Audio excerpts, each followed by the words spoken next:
Your car has a dashboard. The dashboard goes around with it wherever the car goes, and it tells you about the health of your car. What about you? What's your health dashboard? I'm going to give you four dials. You can focus in on wherever you are throughout the day to check in on how healthy you are right now. Welcome back to the Begin Within Health Show. How you doing? How you feeling right now? Maybe you're thinking, fine. Don't give me fine, not your default answer. Like, how's your energy? How'd you sleep? How do you feel? You feeling sharp? Or are you just running on fumes and caffeine? Most of us go days, weeks, or even months without stopping to actually ask that question. Like, how am I feeling? How am I feeling? And the wild thing is, we have all these different resources now, or access to all these different tools to tell us how we're feeling. We've got all these fitness and health trackers. Of course, we have doctors, and I'm not saying you shouldn't do that, but I would say don't wait to see the doctor to find out how you are. Right? That's what our episode here today is all about. I want you to be able to have a way to assess your health every single day, like wherever you are, anytime, anywhere, with zero technology except for yourself, your body. And this whole idea, this whole concept, it's built around 4 signals that your body is already sending you if you know what to look for every single day. You'll have these 4 things like the gauges on an instrument panel, like the gauges on a dashboard, so that you know how you are doing. Does that concept sound interesting to you? It was to me when I first started to do some research on this topic and come up with this, to think, is it possible? How many dials would we need? What should they be? And those were the parameters. You got to be able to take it wherever you are. There's no fitness tracker here. There's just you and your body figuring this thing out. Because isn't that how health, that's how it should be, right? So let's dive in. Let's see if we can figure this out. And of course, I did some research, I did some digging, and I'm going to explain to you some of that along the way. And here's, I think, one of the biggest pieces from the research that I've done, and I'll put some links in the show notes for you on this, but research actually backs up the fact that you are pretty good at determining how you are doing. All right. So, at least to the point where your subjective experience of your health and your well being and how you're feeling it should be taken into consideration and not just brushed aside and say, well, here's what the numbers show us, here's what the lab results are. Those are important for sure, but so is your ability to intuit your own health and well-being, right? So, I'll say this. Listen all the way to the end. I've got a really quick little checkup that you can do every single day. I'm going to show you where to stack it in your day so that you'll always remember to do it, to make sure that you're taking advantage of these 4 dials, these 4 things. It takes less than 30 seconds. I'll share it with you at the end of the episode after we build the foundation here. Before we dive in, please always remember health is very nuanced. It is very personal. It's something that's built over time. Today, we're just looking at my goofy little thoughts on this, right? My perspective on this. If there was a way to just assess your health on your own with no scale, no data, nothing other than how you're feeling, what would it be, right? So this is your journey. And of course, if you have health concerns, you want to get serious, consult a physician. Please don't say like, oh, I listen to the Begin Within Health show, so I'm good. Like, this is one piece. This is a tiny piece of your health journey. So take it seriously and get all the help, all the support, all the expert advice that you possibly can. Before we get into the 4 dials or the 4 gauges that I mentioned, I want to spend just a minute digging in a little deeper on something that I already mentioned to you. And that's that there's a growing body of research that indicates that the way you perceive your health, the way your health feels from the inside is a genuine predictive way of establishing your mental and physical well-being. It's not just like, oh, that's weird. I feel this way, but the data shows something else, right? It is a legitimate way to determine how you're doing. That's how you're feeling. I know it's funny that that should even be something that we talk about because, of course, doesn't it make sense that that would be the way that it is? But these days, right, we have all these tools and they've kind of distanced us from what we're actually experiencing, what we're actually feeling. So I want you to be able to dial in on that a little bit more from our conversation. So one study that's referenced in a lot of research and articles was done, or rather published in the Journal of Sleep Research, and it looked at sleep across um, different measurement tools that they had access to, and they found that self-reported sleep quality. So just basically asking people, how well did you sleep? That it was a strong predictor of mental and physical health. In some cases, better than the tools, better than the measurement tools. So, what the research is showing is, I'm not saying we cast the tools to the side and we just go on our own intuition all the time. But what we are saying and what the research seems to indicate is that our subjective experience of health, how we feel like we are doing, needs to be respected. We should listen to it. Our felt sense, it's worth paying attention to. So when we feel great, it's worth paying attention to. When it feels like something's off, that's information. That's valuable information. It's not nothing. If it's, oh, I just feel like something's wrong, right? It's not nothing. It's worth paying attention to. It's worth at least investigating and using some of the other tools that we have access to confirm or get the fuller picture. So that's the whole premise of this episode. And so we're going to take that idea and apply it to specific check-in points throughout the day that you can use to determine how you're doing. How's that sound? It sounds great, right? To me, man, I love an idea like this where we're just tuning in, we're becoming more aware. And for me, that's what this podcast is all about, is just to encourage all of us, myself included, take a moment at least once a week and just slow down and say, like, how am I doing? How is this journey going for me? Am I moving in the direction I want? Do I need to make some adjustments? And today what we're doing is we're dialing into one day and 4 points throughout the day, 4 very important points where we can tune in a little more closely and notice how we're feeling, how we're doing. Okay? So let's do that. I'm going to run you through the 4, and then we will dive into kind of what the answers might mean. Again, I'm not a doctor, but I'll share with you some interesting things that I have found based on the sources for the 4 dials that we put together here for you. So, number 1, morning energy. How do you feel when you wake up? Not how you feel after you've had coffee, but before the coffee, right? When you're actually waking up, are you thinking like, "Okay, I can do this. I got it. Another day. Yes."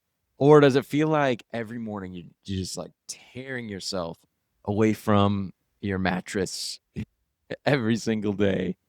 Um, that's an important thing to take notice of, and that might be the overnight recovery report card that we're queuing in on there. It tells you something about the quality of sleep you just got and as I already mentioned, your read on that is actually pretty meaningful information, not just you know, oh, just a passing feeling. Feel like I slept well. It's important. It's important. Research shows that. So, morning energy. Number one, how you feeling when you first wake up? When you're waking up, how's it feel? What's that experience like? Number two, midday energy. And when I say midday, I'm for most, that's like between 1 and 3 p.m. Okay. Are you hitting a wall? Are you hitting a wall somewhere in there? That's worth noting. Um, Now, a little mild afternoon dip of energy is apparently very normal, right? And maybe you've heard some cultures that built that into the daily template. They call it a siesta or whatever, right? Little downtime midday. And so there's a natural dip, part of the circadian rhythm, that natural 24-hour cycle that your body runs on. So, and that's even if you sleep great, there's just this little energy dip during that window for a lot of people. But here's the key: that dip should just be a tiny little dip. It shouldn't be like, again, like you hit a wall that you just can't barely push through. And so there are a number of things that might be impacting that. So that's number two. That's the dial number two, the gauge on your dashboard, midday energy, keying in on that like 1 to 3 p.m. range, somewhere between lunch and dinner time, probably toward the end of the workday if you work the typical like 9 to 5, right? All right, dial number three, after you eat. How you feel after you're eating. Now you can see that there's a little bit of overlap there with the midday energy, right? But after you eat, how are you supposed to feel, right? Food is supposed to fuel you. That's obvious, right? But a lot of people have accepted as normal the fact that after they eat, they're going to feel very tired, very sluggish, slow, foggy, and that they've accepted just as normal, to the point where they stopped thinking that that's a signal and they just have embraced it, right? But when we eat, our brain does redirect blood flow to our digestive system, which does pull energy away from our brain. On top of that, the insulin response that we have from food can cause a little bit of a dip, again, a little bit of relaxation feeling, a little bit of sleepiness. So there is biological reasons why food and digestion and post meal kind of slows us down. And again, we're talking about a teeny little dip in energy versus like feeling genuinely foggy, bloated, wiped out, right? Versus maybe just feeling like mm, a gentle, satisfied kind of wind down after the meal feeling. That's fine, but not the foggy, bloated, I feel absolutely wiped out, right? So again, I'm not saying anything like, oh my goodness, you're something seriously wrong. You got to get this checked out, but maybe a dial worth noticing, right? The effect that the food I'm eating is having on me right after I eat. So we have our morning energy, midday energy, how are you feeling after eating? And then number four, just simply sleep quality. We're back to sleep because I do believe it is a master dial that influences everything else. So we're not talking about like how long were you in bed, like how many hours in bed. It's not the same as sleep quality. Question isn't like how many hours of sleep did you get? It's how I felt after waking. Was I awake during the night a lot? Was I tossing and turning? Did I have trouble falling asleep?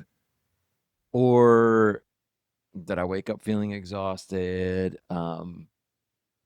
And there's some things there, right, that a fitness tracker, a sleep tracker might not tell you if you're just wearing it on your wrist or if you've got an Aura ring that tells you what's going on during sleep.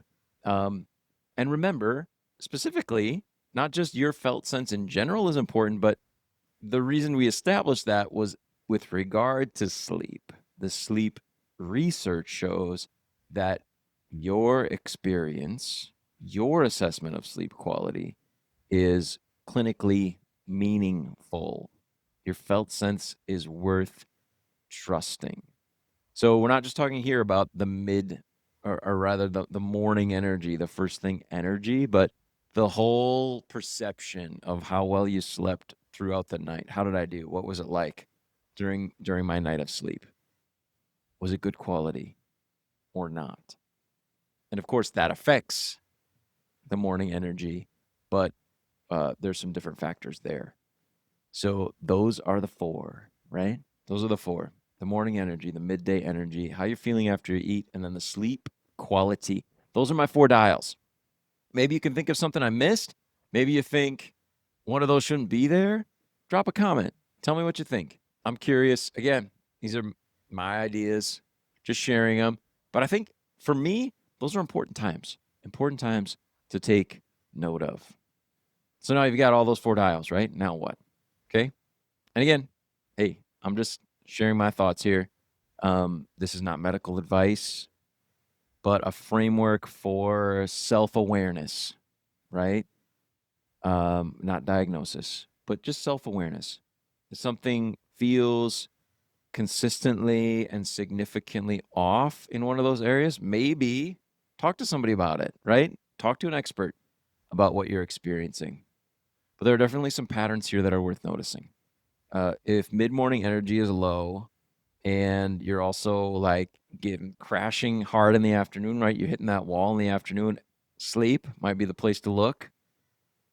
Those two dials are talking to each other, the morning energy and the mid afternoon energy. Sleep might be the reason. Maybe.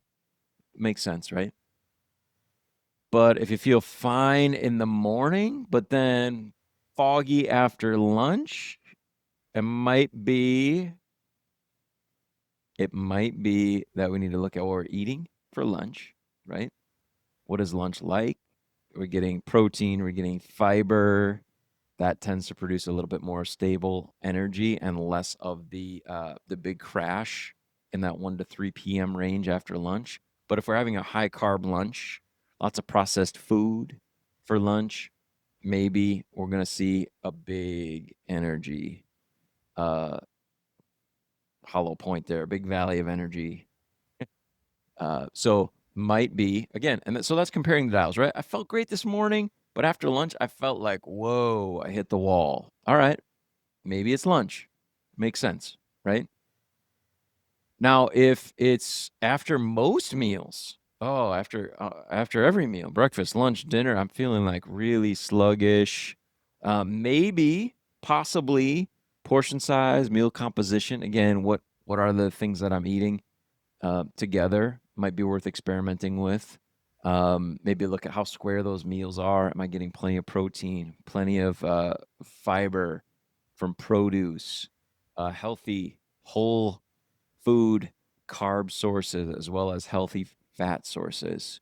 Or maybe again portion size, maybe just smaller, more balanced meals throughout the day are going to reduce the digestive workload and keep your energy more even and more stable. So that's if that after meal, how do I feel after I eat? If that consistently is getting an answer, the dial looks different than you'd like it to look.